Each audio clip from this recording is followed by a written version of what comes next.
Um, dois, três. Ok, agora está saindo, né?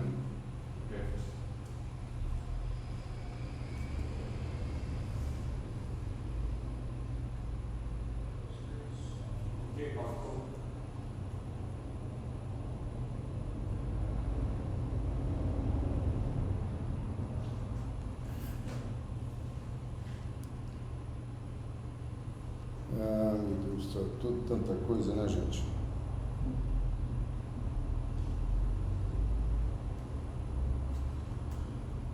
Amém? Vamos agora fazer funcionar, então.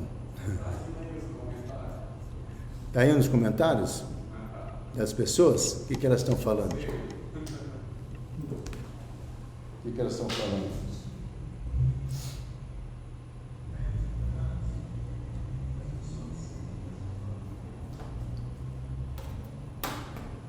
Amém, amados? Começando de novo aqui, tentando fazer dar certo agora. O estudo das bem-aventuranças, tá? Segundo John Stott, Lloyd Jones, o John Piper, poderia ser chamado a verdadeira felicidade. O estudo daquilo que me faz feliz. O estudo daquilo que poderia fazer o cristão feliz. Tá? John Piper e o John Stott, principalmente o John Stott, vai chamar que as bem-aventuranças é uma contracultura. Enquanto o mundo está dizendo algo, na contramão dessa cultura vem a proposta do que Jesus falou através das bem-aventuranças. Então, a verdadeira felicidade, segundo esses homens, intérprete desse texto, é que Jesus apresentou uma proposta para as pessoas. E eu coloco aqui a verdadeira felicidade, porque os princípios que Jesus apresentou deveriam ser vividos por pessoas que rejeitaram totalmente o reino desse mundo e renderam as suas vidas ao reino. Ou seja, o que nós estamos falando é que as bem-aventuranças elas eram uma contraproposta ou uma contracultura ou alguma coisa que vai na contramão da visão secular. Semana passada nós estudamos a primeira, que é a humildade, né? Já começa aí, enquanto o mundo fala sobre soberbo, enquanto o mundo fala para você estar por cabeça, enquanto o mundo fala para você ser um conquistador, vem Jesus dizendo, não, seja humilde. E nós falamos muito que essa humildade não é você ser uma pessoa necessitada de condições humanas, mas é você ser uma pessoa necessitada dos valores do reino de Deus. Tá? Então isso requer as bem-aventuranças, tá? Que os filhos do reino de Deus vivem um princípio diferente da sociedade secular, ou seja, essa é a proposta. Por que tu não está mexendo aqui? Essa é a proposta, que a gente possa viver valores diferenciados. O meu chamado, o teu chamado é para nós vivermos valores diferenciados. Então, essa é a vida do ponto de vista divino. Tá? Isto é, está bem claro na segunda bem-aventurada. Bem-aventurados os que choram, porque serão consolados. Amados, que nós precisamos entender o seguinte, tá? E eu vou repetir essa linha de pensamento. As bem-aventuranças, ela não tem como ser vista do ponto de vista do raciocínio humano, ou da legalidade do pensamento contemporâneo, ou mesmo na época de Jesus, ou mesmo qualquer época da história. Porque hoje nós temos muito uma mensagem triunfalista, uma mensagem onde você tem que ser uma pessoa esperta. Aí chega alguém e fala, não seja esperto. Hã? Só a imagem do teu. Desculpa? A sua imagem, não está passando. A minha imagem? Só. Ô José, está passando minha imagem aí? Não, do jeito que está no telão. Só está no telão? Ah, tá bom. Você tentou mexer no Facebook? Estou no Facebook já. É isso? Não, o YouTube? Não. Eu não tenho essa. Ok. Bom, ninguém precisa me ver, aqui é o pastor Silas Fernandes falando. Tá? O pastor tem que estar presencial. E eu estou aqui, eu tenho testemunhas que eu estou aqui. De novo, a gente tem aquele problema que aconteceu aquela vez, né? Mas avançando aqui, tá, gente? Caleb é isso mesmo, é como se fosse uma aula mesmo, a gente para um pouco. Então, é muito importante vocês entenderem isso. Então, não precisa ficar preocupado com essa câmera. Então, é muito importante que as pessoas, eu e você entendamos isso, tá? A proposta do Sermão do Monte, todo o Sermão do Monte, porque nós achamos que o Sermão do Monte é só as bem-aventuranças, e não é, tá? Então, todo o Sermão do Monte é que eu e você tenhamos valores conectados com as regiões celestiais.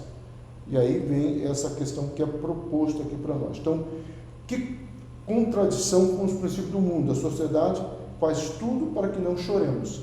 Tá? Ou seja, em nenhum momento você vai ver uma organização, uma novela, um filme, né, que vai se preocupar em levar as pessoas a chorar. Pelo contrário, a preocupação é trazer felicidade, a preocupação é trazer alegria, a preocupação é trazer riso, mas em nenhum momento a preocupação é leve o choro. Tá? Quero ver as pessoas chorando, queremos ver as pessoas tristes, pelo contrário. Então essa bem-aventurança mostra uma contradição com a concepção do mundo, onde chorar nunca é uma situação boa. Por isso que nós poderíamos traduzir, tá? Felizes os infelizes. Tá? Então é mais ou menos isso que o Senhor Jesus está dizendo o seguinte: enquanto o mundo está dizendo que a felicidade é ser feliz, eu estou dizendo o seguinte: felizes os infelizes. Tá? Por quê? Porque ele vai trabalhar essa questão do quebrantamento. Então vivemos num mundo de prazer, todos nós concordamos com isso, onde os princípios básicos para uma vida realizada são felicidade, alegria e divertimento. Tá? Tanto a felicidade, a alegria quanto o divertimento, ela vai cair em um pacote só que nós podemos chamá-lo de sucesso. Uma pessoa bem-sucedida é uma pessoa que vivencia a felicidade, a alegria e o divertimento. Tá? Porém, a felicidade verdadeira descrita nessa bem-aventurança do ponto de vista de Deus não é assim. Tá? Como a humildade descrita por Deus não é a humildade, tá, do ponto de vista secular. Ou seja, no mundo fala uma pessoa humilde, uma pessoa simplória, uma pessoa pobre, uma pessoa que não briga, uma pessoa assim que, sabe, que não é da paz. Se bem que nós temos uma bem-aventurança falando sobre os pacificadores. Mas essa bem-aventurança, como nós falamos na aula passada, é de alguém que reconhece as suas limitações. E agora nós temos então alguém que vem dizer o seguinte: ela vem por meio do choro, de uma pessoa que reconheceu a sua pobreza espiritual. Tá? Então esse reconhecimento da sua pobreza espiritual que deve produzir o chorar na vida dessa pessoa. Então ela é resultado de um choro de alguém que entendeu. Tá? Então, para Jesus, ou para o Sermão do Monte, e para os intérpretes, tá, okay? Essa pessoa que entendeu o seu choro é a pessoa que compreendeu exatamente o seu vazio. A partir do momento que essa pessoa entendeu e compreendeu o seu vazio, tá, ela consegue se conectar, ok? Para quem chegou agora, nós não estamos com imagem, tá? Pode sentar, então não está ninguém vendo. Ninguém vai saber que a Esther que está atrasada se movimentando.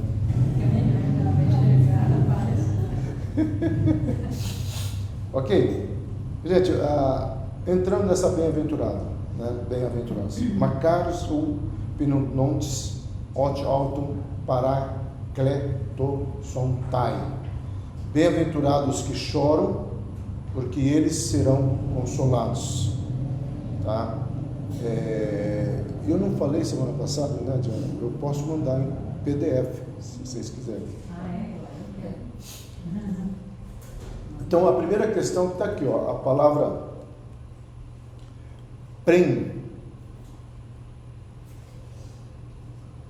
pentonetes, é que aqui não foi, agora foi, que é o chorar. Ficou errado. O que está errado? Então, aqui ficou desconfigurado. Então, é o chorar, tá? Aí você tem essa palavra grande, paracletosontai, vem de paracletos, né? Que é a questão do consolo. Essa palavra é a mesma palavra usada por Jesus para o Espírito Santo, paracletos, tá? Só que a gente precisa entender o seguinte: paracletos é alguém.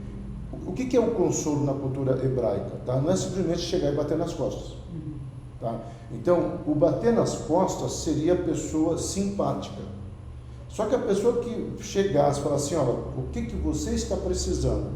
Tá? Eu vou te arrumar uma cesta básica, eu vou ver quais são as tuas necessidades. Essa pessoa é o empático. Então, o simpático, vamos pegar um quadro atual. Você chega para alguém e fala assim: eu acabei de perder o meu emprego.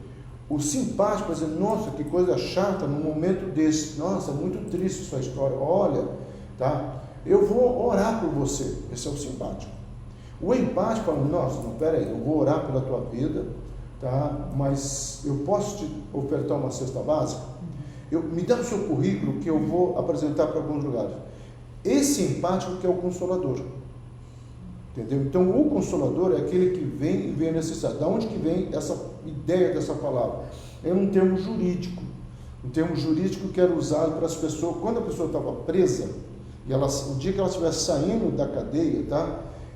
Quem estaria lá era o advogado dela, só que esse advogado não era o advogado civil, tá? Ela já foi julgada. Esse advogado seria o paracleto, o consolador dela. Era ele que ia dizer, olha, enquanto você esteve preso, os teus bens foram cuidados, ou você esteve preso, nós estamos restituindo.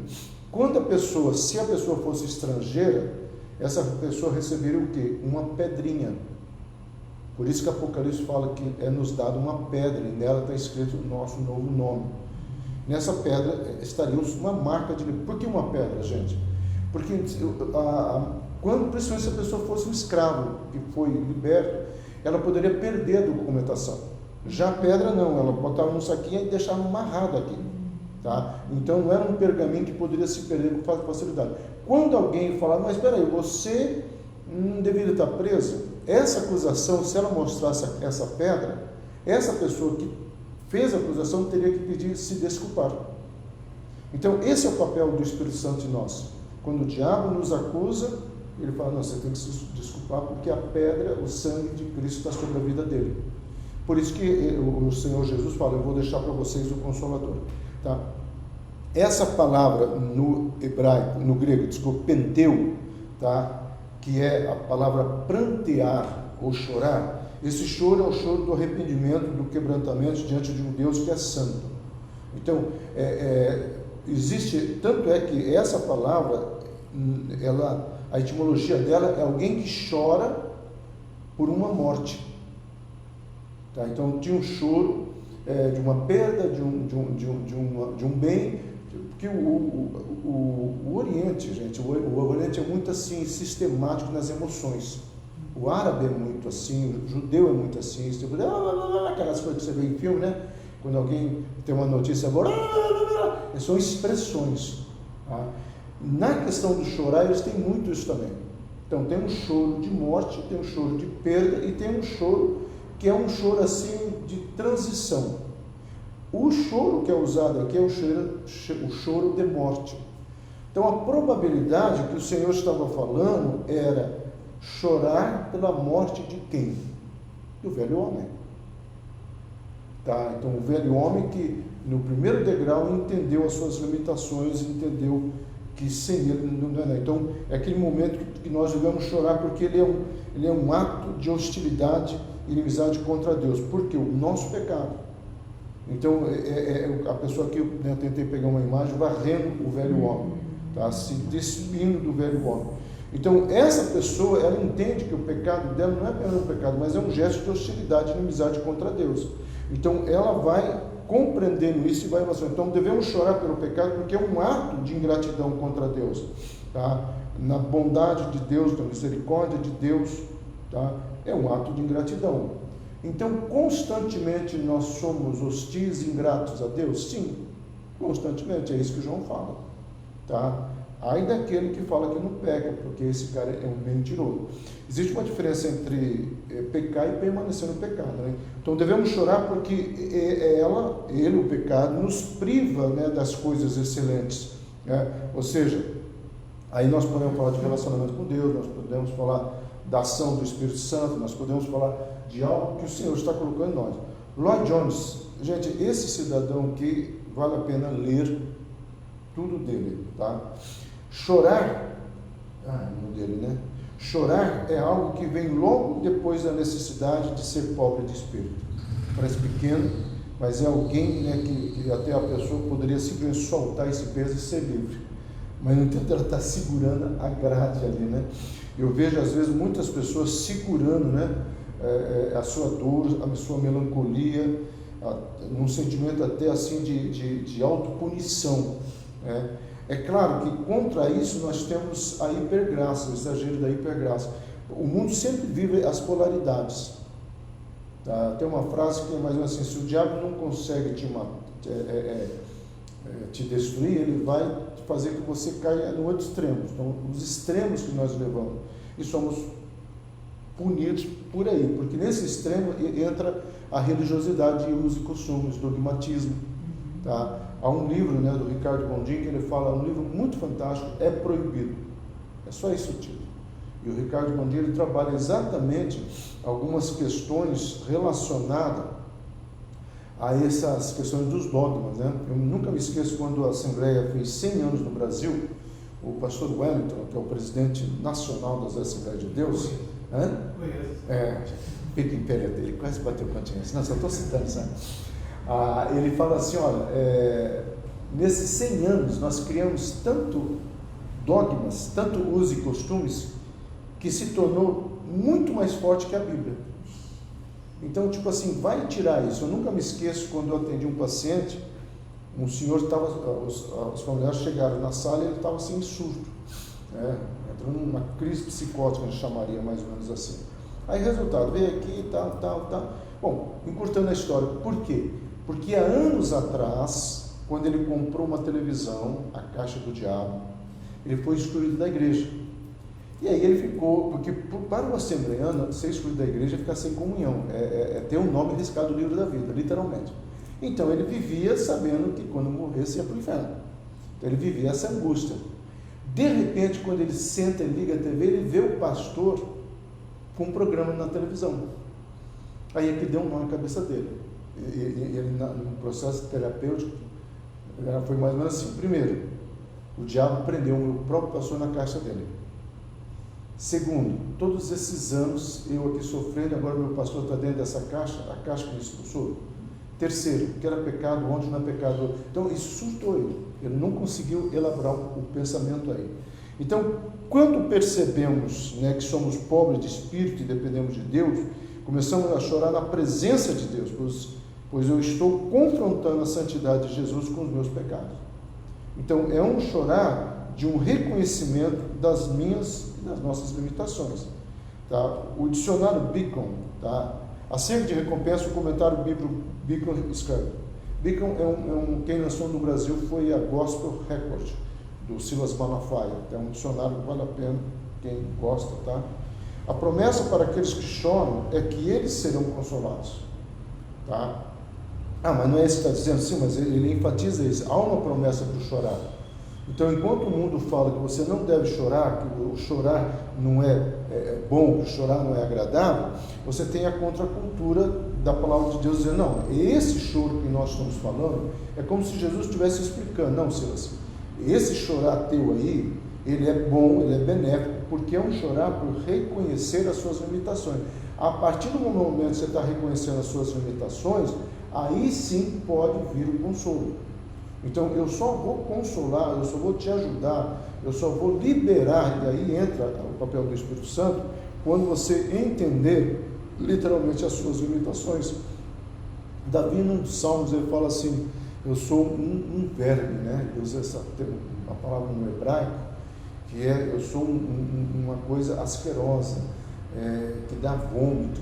É como se ele estivesse falando assim, como é que Deus pode querer estar do meu lado?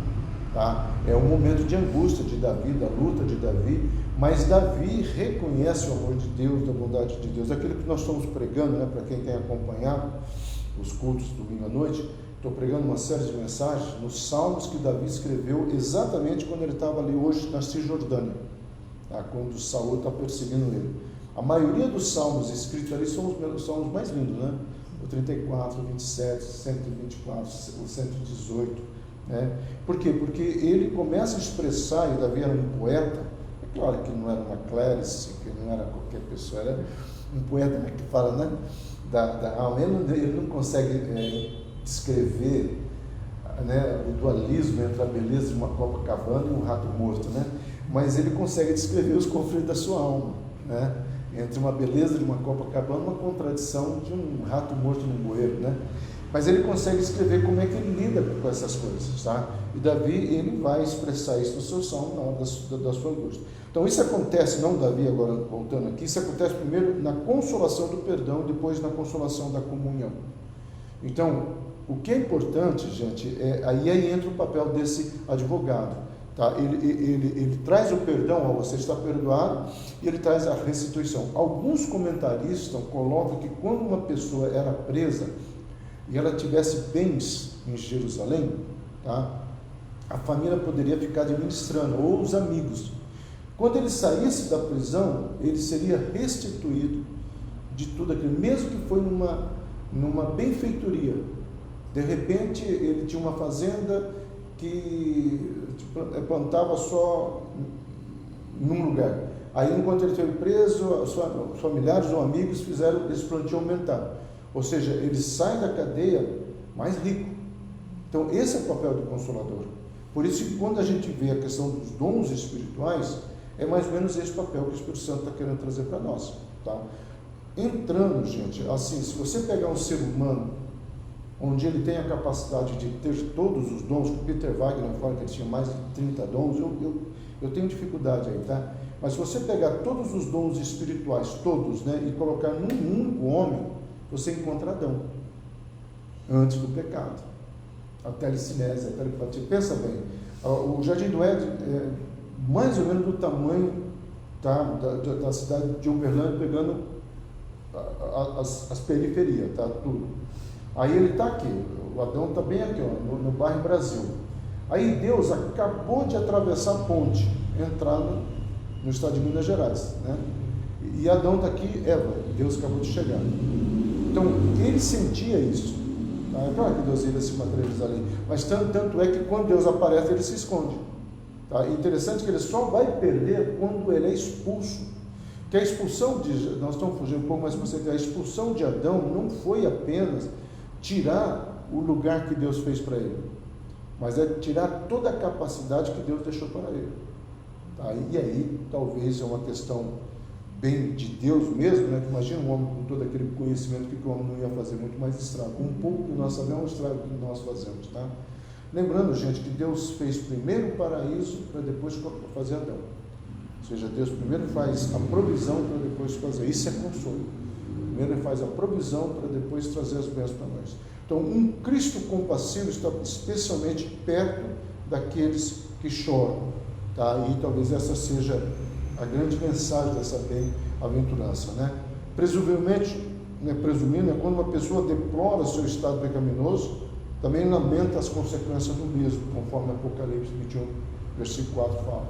Né? O reconhecimento das nossas limitações, o reconhecimento das nossas deformidades, o reconhecimento das nossas limitações, né, em todos os sentidos. Né? Eu sempre fico assim, imaginando, né? E vocês já me ouviram muito falar sobre isso, a graça e a misericórdia de Deus é algo para mim assim que eu nunca vou conseguir explicar nem entender. Mesmo sabendo, né, das nossas limitações, dos nossos fracassos, Ele nos perdoa. Mesmo sabendo de tudo isso, Ele continua nos buscando, né? E os grandes textos aí. Então, das muitas angústias da vida, inclusive a física, nenhuma será excluída. Ou seja, porém são incluídas somente em seu caráter como resultado do pecado. Que é aquilo que está escrito em Apocalipse. Tá? Às vezes nós esquecemos da consequência desse pecado, que é uma somatização na nossa alma. A angústia, a depressão. Porque, gente, tudo isso, quando aqueles pastores falam assim, depressão, angústia, pânico, tudo isso é consequência do pecado. Sim, quem de reino entendeu isso? Tá? Tudo isso é consequência do pecado.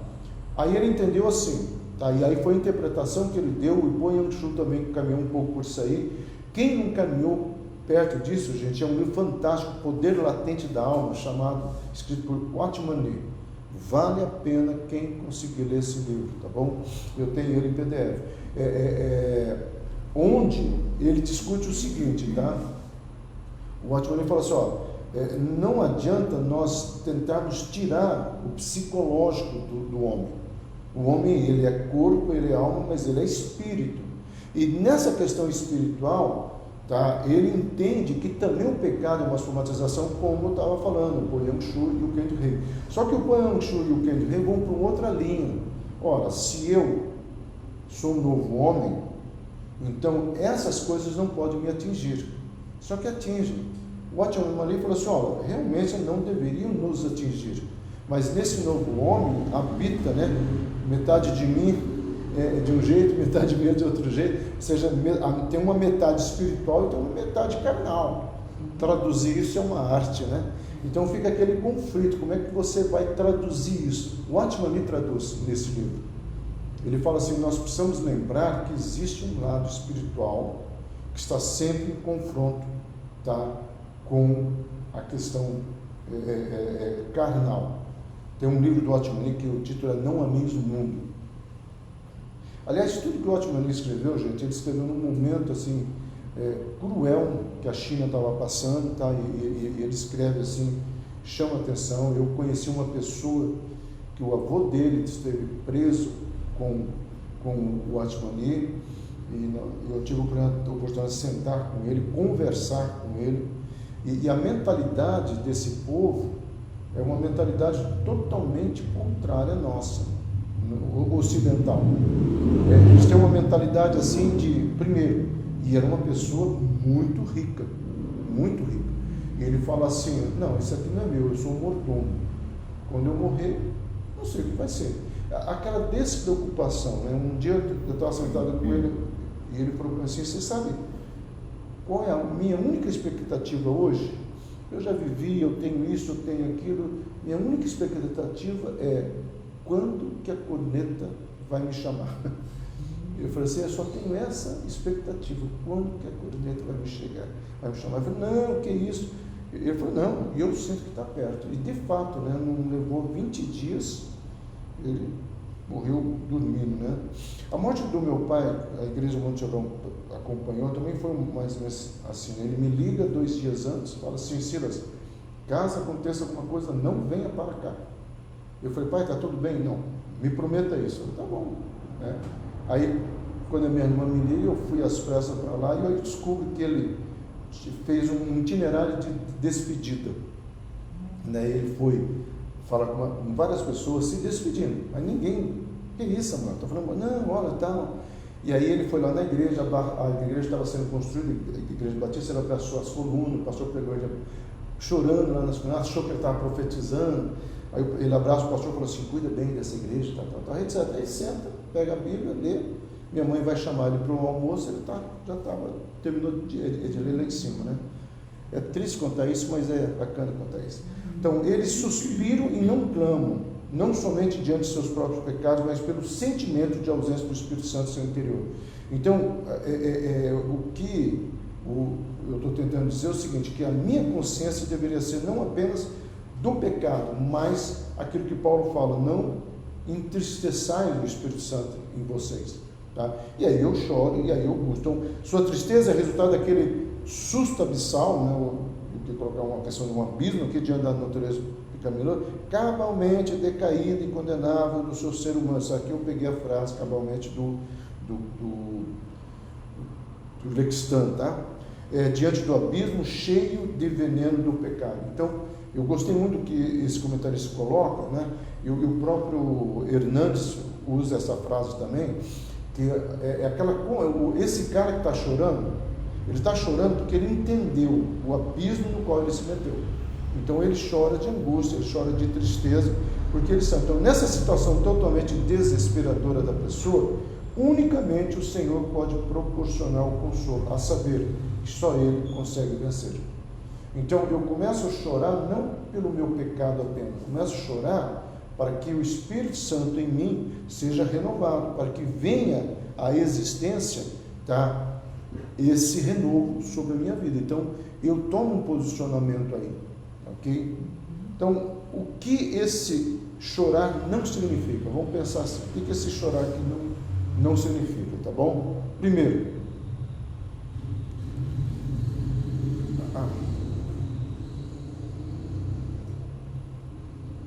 esse chorar, eu vou ter que fazer aqui. O chorar não quer dizer ficar triste ou ter um semblante de piedade, tá? Então não é isso que esse chorar está falando. Esse chorar não é fazer uma cara de miserável ou pobre. Gente, na história da igreja, tá? E eu conheci um pastor lá em Campo Grande que ele fazia isso. No domingo de ceia, ele praticamente, se ele visse alguma pessoa dando uma risada ou conversando, ele ia lá quase que bater com a Bíblia. E quando terminava a ceia, se sobrasse pão e vinho, ele enterrava. Porque ele falava assim, ó, se é o corpo de Cristo, né? Só que eu já preguei aqui que o domingo de ceia deveria ser o culto mais alegre, eu deveria entrar dançando, pulando, né? Tanto é que vocês forem verificar, põe lá, Google, culto no YouTube, desculpa, culto na África no domingo de ceia. Vocês veem como é que é o negócio, principalmente de oferta, né? Eles vêm dançando, é uma alegria aquilo. Então, é um chorar, não quer dizer ficar triste, sendo de autopiedade, não é um chorar, não é fazer uma cara de miserável, tá, ou de pobre, porque isso é o que a religiosidade ensina. Por isso que na religiosidade você vai encontrar a dimensão, tá, do que a Igreja Católica plantou. A questão da romaria, a questão da penitência, porque assim, parece que tem que ser feito algo a mais. Tá? Gente, o Philip Yancey, ele criou uma polêmica, mas eu não consegui entender a frase dele. O Max Lucado trabalhou isso também. E o Max Lucado vai tentar corrigir. O Philip Yancey falou assim, não, o perdão do pecado é de graça. É de graça. E o Max Lucado falou assim, não, é uma graça que custou muito. Né? Porque custou o sangue de Cristo. Então, se você não perceber isso, você faz da graça uma desgraça. Porque você não valoriza o que foi feito na cruz do Calvário. Agora, por sua vez, você vai ter João, você vai ter Pedro, você vai ter Paulo. O próprio Paulo fala do espinho na carne. E você vai ter os pais da igreja. Nossa, quem teve a oportunidade de ler as cartas de Tertuliano, de Ambrósio, tá? São pastores que pregaram aqui até o segundo século. E eles vão falar muito sobre essa questão da pecaminosidade nossa. É o que Tomás de Aquino vai trabalhar, né? O próprio Santo Agostinho, nas Confissões, ele vai trabalhar a angústia de você perceber as suas limitações. Só que todos eles perceberam o seguinte: quanto mais eu perceber a minha limitação, mais eu entendo a minha limitação, mais eu entendo a minha necessidade. Tá? Somente quem tem a questão, né, dos conflitos interiores sabe aonde que dói. Né? E aí aquele negócio de você entender a sua angústia, o seu vazio, o seu quarto secreto, né, a sua individualidade, que Deus entra e Deus conhece. Né? E aí você começa a entender o que é amor de Deus. Então, sinônimo de amar não é sofrer, como diz Chitãozinho Chororó, né? Sinônimo de amar não é sofrer, pelo contrário. Então, esse choro também não é um choro pela perda de um ente querido, como nós já falamos, tá? Mas é o choro pela morte do eu. Deveria ser o chorar pela morte do eu. Então, eu choro para essa desgraça morrer, mais ou menos assim. Tem uma questão de Lutero muito bacana, que Lutero batizou uma pessoa, aí essa pessoa logo que saiu do batismo assim, né, das águas, cantando, aí ele falou assim: Lutero, meu velho homem morreu ali. Né? Acabei de afogar o meu velho homem. Lutero falou: não, essa desgraça está em você. E essa desgraça vai ficar com você até o arrebatamento. Não, mas eu acabei de matar o velho homem. Não, essa desgraça não morre. Eu não uso a palavra desgraça, né? Mas assim, tem um trecho do livro do Luciano Subirá Santidade, que não me engano, nesse livro que ele trabalha essa frase aí do Lutero, e ela já foi repetida ao longo dos anos, né? Jonathan Edwards, quando ele entendeu isso, ele vai falar, tá? Por que eu estou frisando, gente? Porque nós precisamos entender que a proposta de um super crente não existe. Esse triunfalismo é o que eu falo assim, eu tenho medo daqui a alguns anos, eu coloco 3 a 5 anos, como é que vai estar a igreja? Porque é o que aconteceu pós-pandemia.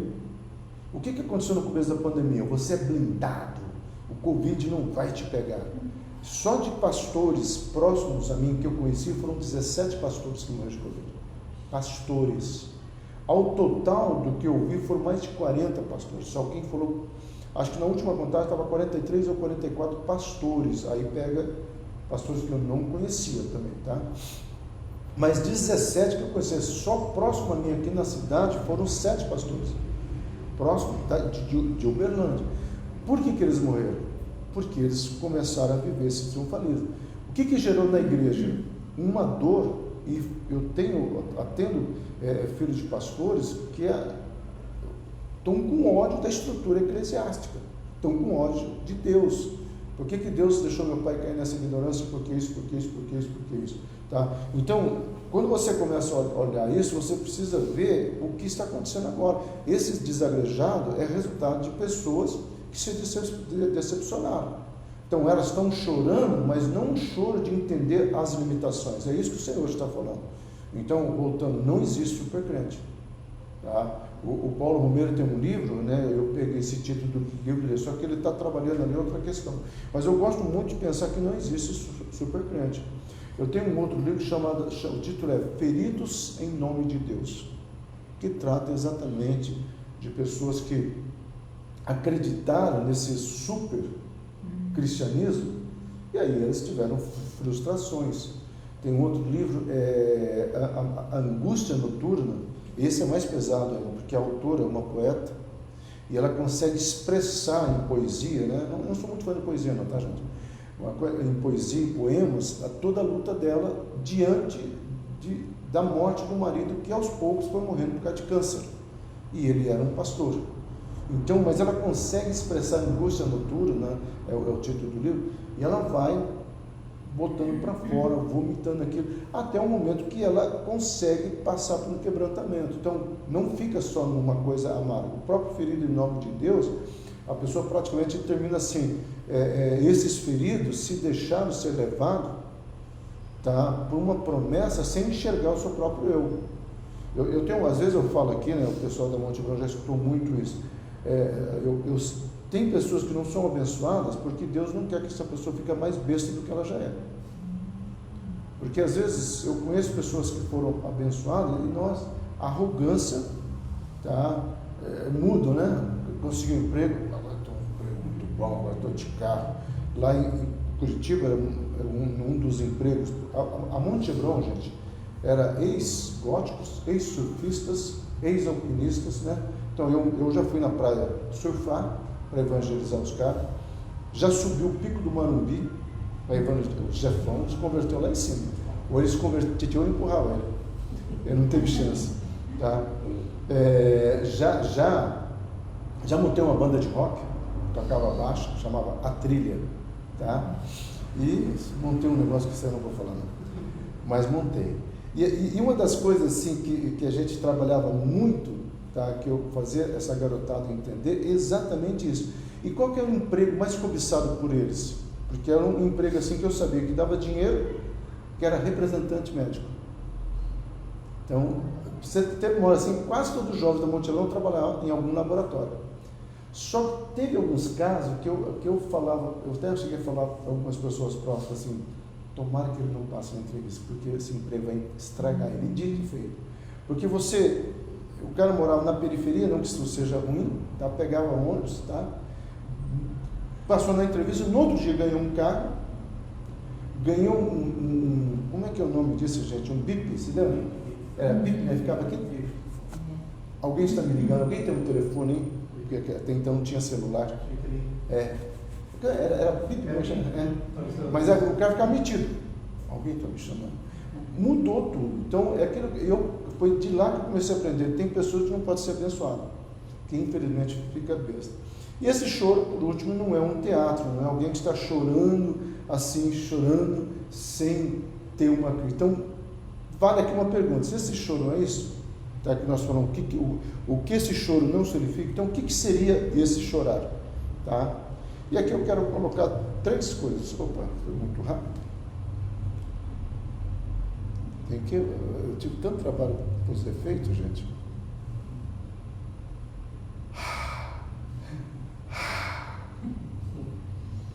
É uma qualidade espiritual desenvolvida a partir de uma visão de Deus e de si mesmo.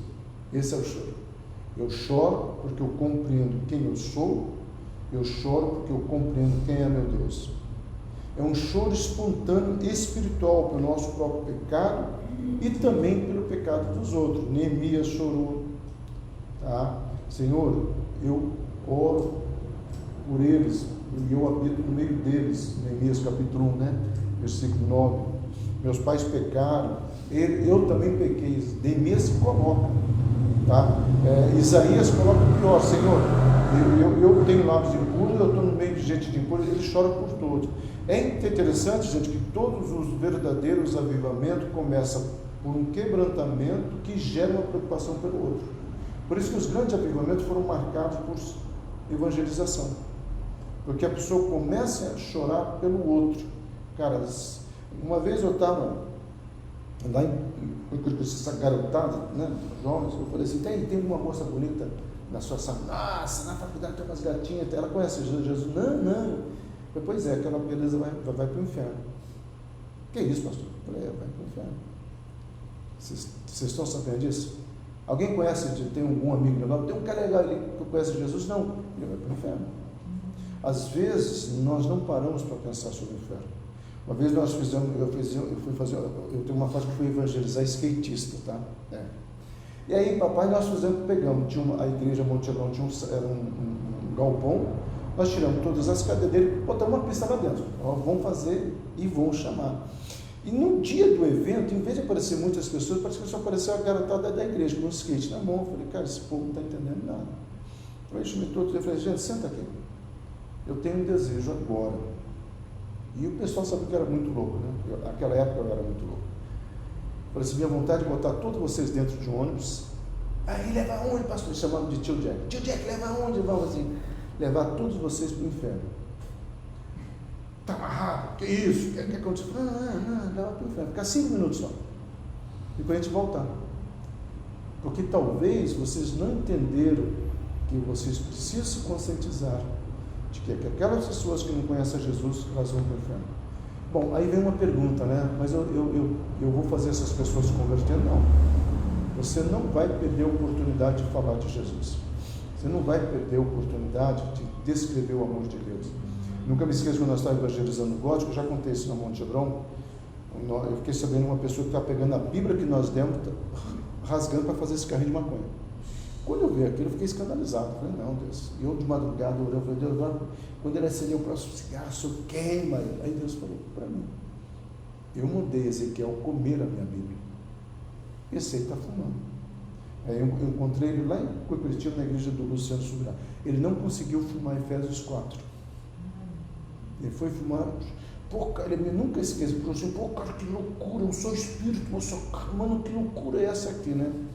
E aí? Então, é ter um profundo senso de sua pecaminosidade, tá? É ser sensível a essas questões que são levantadas aqui, tá bom?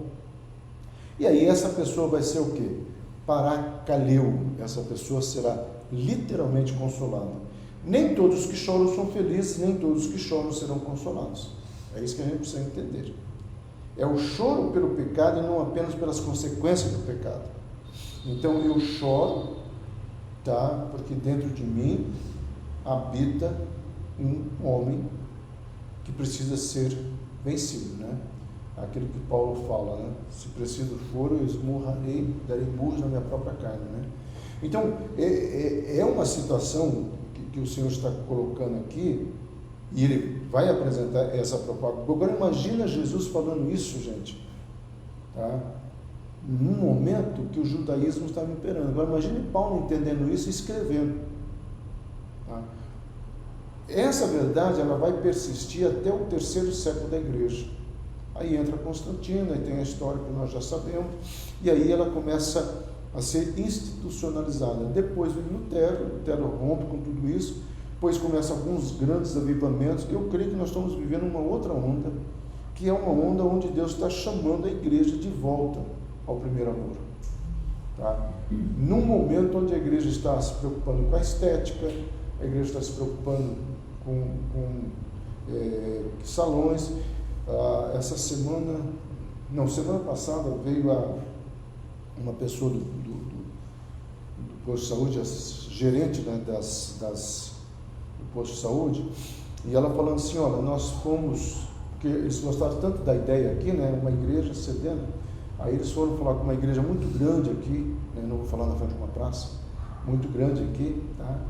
E a pessoa lá falou, não, nós não vamos emprestar. E ele falou assim, olha, nós não pedimos para usar como você cede aqui, nós pedimos para fazer uma reunião que vai ser feita aqui, tá? Que é do CAPS, né?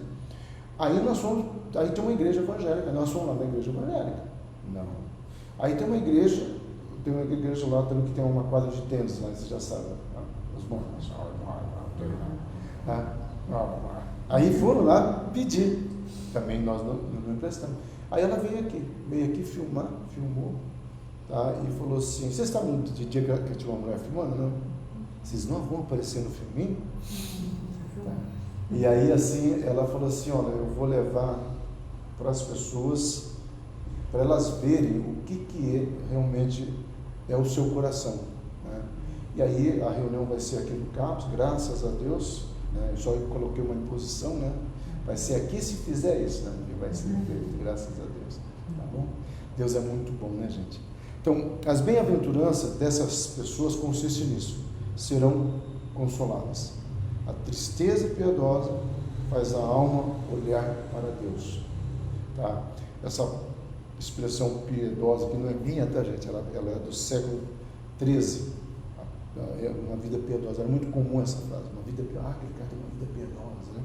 Que era alguém assim que realmente buscava esses valores. Então, Deus, por sua vez, confere consolo aos que buscam para si a ajuda dele. Então, Deus estende a sua boa e poderosa mão sobre essas pessoas que buscam esse consolo, tá? É Ele quem perdoa, é Ele quem liberta, é Ele quem fortalece, é Ele quem acalma, tá? E aí tem alguns salmos de Davi, Isaías, que vai entender muito bem isso, tá? Miqueias que vai escrever, né? Que é que o Senhor teu Deus pede de ti, tá? E Mateus capítulo 11. Então é Ele quem perdoa, é Ele quem liberta, é Ele quem fortalece. O que é isso? É uma pessoa que está chorando porque ele sabe que isso só pode vir de Deus. Então, aquele que chora pelo seu pecado tem uma recompensa. A palavra grega, assim, parakletezontai, que é consolado, significa confortar ou achar conforto, ou ser consolado. Então, isso aqui nós só estamos repetindo, nós já explicamos. É aquilo que o Senhor fala. Então, as lágrimas do arrependido, eu devia ter esticado mais aqui, né?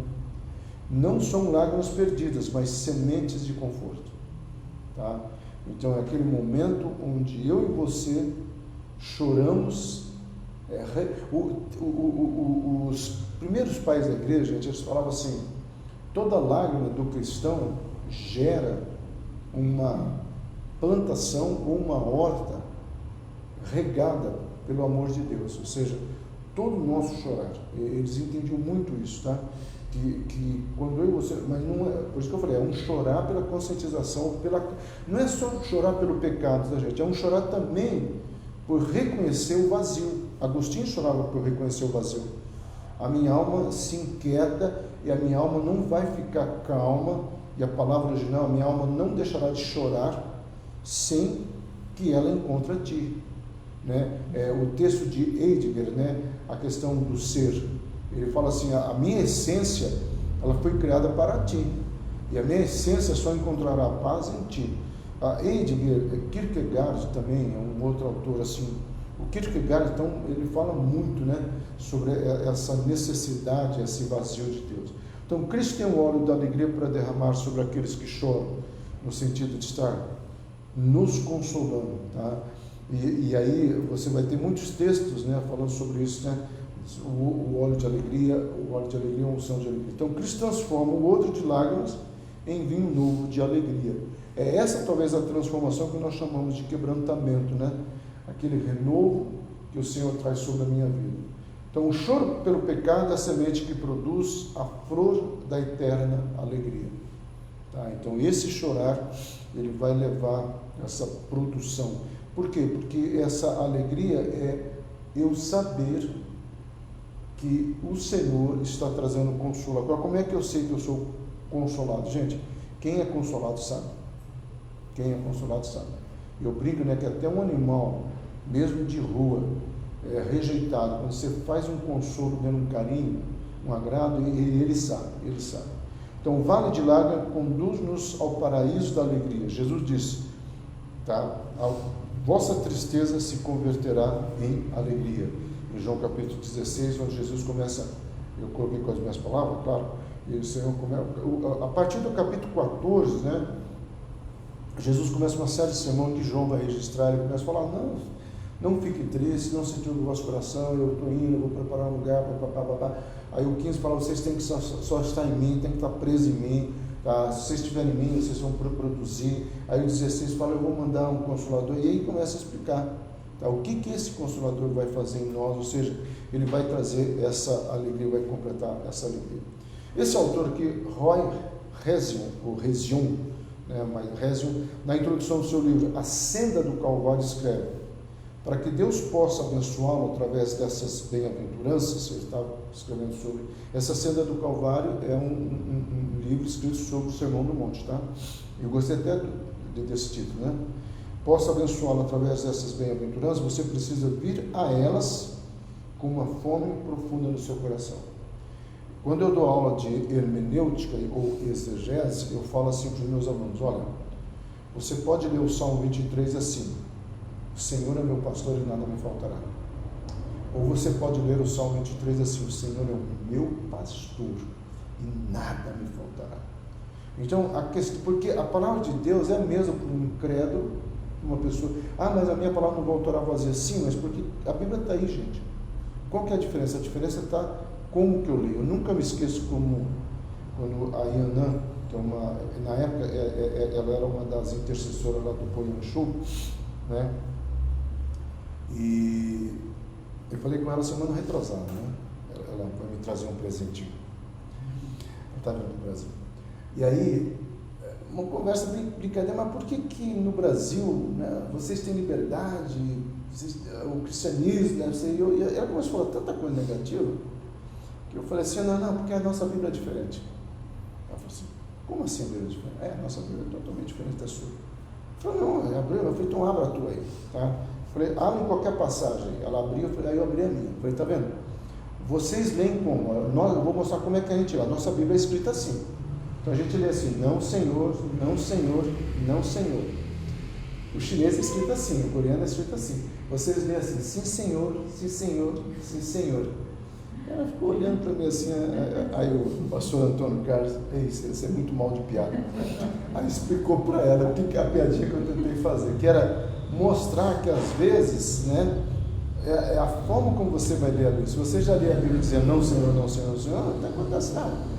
Mas se você lê a Bíblia sim Senhor, sim Senhor, sim Senhor, aí pode ter certeza que há uma diferença na sua vida. Acima de tudo, é preciso compreender, faltou um R aqui, a necessidade de ser o primeiro a se humilhar junto à cruz e chorar. Tá? Eu errei aqui, tá? É preciso que compreenda, vamos colocar assim, então acima de tudo é preciso que compreenda, né? Ou você venha compreender a necessidade de ser o primeiro a se humilhar junto à cruz e chorar. Nós deveríamos ter uma disputa, né? Quem que vai chegar primeiro na cruz? Essa é a questão. E para nós partirmos para o encerramento, minha coordenadora já perto, tá? Bênçãos na vida de quem chora pelo pecado. Primeira bênção, terá em seu íntimo a verdadeira alegria e paz de Deus, mesmo em circunstâncias adversas. Porque eu tenho o consolo da parte de Deus, consequentemente, independendo da situação, tá? Eu tenho alegria ou a verdadeira alegria, a verdadeira paz. Segundo, sua capacidade criativa florescerá na vida particular e na obra do Senhor, porque o Espírito Santo me capacitará a entender e a compreender todas as coisas. Segundo, terá uma vida profunda de oração, vendo resultados sobrenaturais, isso com toda certeza. Terá um coração compassivo e será sensível. Então, quanto mais eu me quebranto, mais eu choro, mais compassivo eu serei. Tá? Eu falo assim, que a pessoa antes de chorar, ela pensa assim, Senhor, misericórdia de mim, quando ela comete pecado. Aí quando é o outro que comete pecado, Senhor, pega a tua mão, eu quero ver a tua justiça. Esta pessoa aqui, ela fala, Senhor, tenha misericórdia de mim, mas tenha misericórdia dele também. Tá? Então, por que eu volto? Por que aconteciam os grandes avivamentos? Porque havia uma preocupação com o outro. Havia uma preocupação com o outro. Tá? Formará planos para efetivar as suas promessas. Amém, gente? Então, eu já falei com a coordenadora do Dodô aqui, provavelmente a gente vai fazer as bem-aventuranças parte 1 e depois a gente vai ter que fazer bem-aventuranças parte 2. Tá? Semana que vem, abre-se as cortinas. Felizes os mansos que irão herdar a terra. Terça-feira, nós vamos falar sobre isso. Alguém tem alguma pergunta? Esther, não? Ok, gente. Fala ali naquela parte ali. Oi? O senhor falou mais para trás, quando ele fala naquela parte que o apóstolo fala, esmurro meu corpo nessa terra, esse pedacinho ali. É uma disciplina que ele se impunha para ele reconhecer a obra do Senhor Jesus Cristo na vida dele, para ele ficar... Bom, primeiro assim, é difícil identificar qual que era o espírito na carne de Paulo. Isso. Tá? Segundo, alguns colocam que era uma questão física, uma doença física que incomodava ele, e em nenhum momento Deus curava, mas a minha graça te basta. Então ele entendeu que Deus não iria curá-lo, onde ele ia sempre depender da graça de Deus. Uma vez eu preguei, eu falei em Dourados, eu falei semana passada, né? Que o meu título da mensagem é Bem-aventurados os gagos, pastores gagos, porque eles não dependem. Então assim, gente, eu sei que todas as vezes que eu prego, todas as vezes que eu leciono, todas as vezes que eu falo, eu sei que foi a graça de Deus. Então talvez seja isso. Mas é uma terceira situação que algumas pessoas interpretam. Eu vou na resposta, tá? Estou construindo a resposta. Que Paulo era casado. E aí ele fazia, porque para fazer parte do Sinédrio, como ele fazia, a probabilidade era que ele tinha mais de 30 anos, isso é certeza, 30 anos, mas a probabilidade é que ele tinha que ter família. E aí, quando ele se converte, daí ele volta para Tarso, ele é excomungado da comunidade local judaica, inclusive o judeu chega a fazer o enterro do filho. Até hoje, no Cairo, quando eu estive lá, tem um lugar chamado Cidade do Lixo. Muitas pessoas que moram nessa cidade, elas foram pessoas que se converteram ao cristianismo. Ali é um lugar, dentro de uma caverna, a igreja, tem no YouTube, Igreja da Caverna, vale a pena ver. Mas a maioria foram pessoas que eram do Islã, família islâmica, né, que se converteram, e aí foram expulsos de casa, onde os pais fizeram o velório. E às vezes eles estão passeando o carro para pegar aqueles vidros do lixo, da reciclagem. A família encontra, passa, porque eles enterraram o filho. Tá? Então isso é essa probabilidade, que esse era a angústia de Paulo. E aí tinha toda uma questão, gente, que nessa interpretação, ele era homem, ele não passou por uma circuncisão com um rabino que tinha mal de Parkinson. Né? Então, tipo assim, ele tinha essas lutas, e dá a entender que ele fazia como um ato de penitência. Esse ato foi repetido por alguns personagens, entendeu? Ao longo da história. Pessoas que batiam. Aquela crise de Lutero, quando ele está no castelo, né, que ele é abrigado, e ele começa a lutar, que ele luta com demônios, que ele escreve Castelo Forte, ele escreveu, porque parece que o próprio Lúcifer apareceu para ele. Mas aí ele também luta com uma situação muito particular, porque ele viveu tanto é que depois ele vai casar, né? Aí Lutero casa, constitui família. Tá? Alguém mais? Posso encerrar? Não tem ninguém mesmo. A câmera não está funcionando, não está mesmo, né? Amém? Amém. Senhor, nós rendemos graças, louvamos ao Teu nome, que seja uma semente em cada coração, em nome do Senhor Jesus Cristo. Amém? Eu vou te falar uma coisa bem séria, tá? Hoje,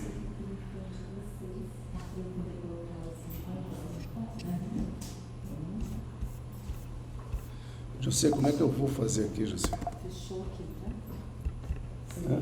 Não, fechou, mas não parou a gravação, tá vendo? Eu cliquei alguma... Agora vai dar certo. Interromper a gravação.